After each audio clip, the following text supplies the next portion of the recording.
So today I'm giving you all an exclusive look into a brand new custom home for sale in Port St Lucie by an independent local builder. And if you're new to my channel, welcome. I'm Raphael Gonzalez, your Treasure Coast real estate agent, and I'm here to put out content and to be a resource to help as many of you get your answers and find your way here to South Florida.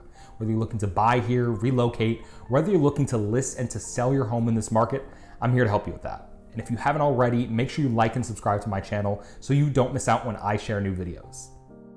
So this is a custom home built by Luso Construction, and it's going to give you 2,208 square feet under air, 4 bedrooms, 2 bathrooms, and plenty of elevated upgrades. You'll notice the black metal roof, impact windows and doors, a covered lanai, and that double door entry into the home. And inside you'll find the electric fireplace, the gourmet kitchen with dual wall ovens and an induction stovetop with a ventilation hood. There's a bar near the dining area, and all of the countertops in the home are quartz with veining. And while this home is actually for sale, there are other independent builders who have a similar elevated modern design, but each with their own custom work. So if you're looking for something like this and want to work with someone knowledgeable and who has access to these homes, reach out. I help a lot of clients and subscribers with buying, building, even selling here in Florida, and I'd be happy to help you too. Otherwise, take a look around and make sure you stay until the end and enjoy the home.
So I hope you enjoyed this home. As always, I'm gonna put my information right up here. If there are any questions you have about any community, or if you're looking to get into South Florida and wanna get an idea if this would work for you, I'm here to help you with that.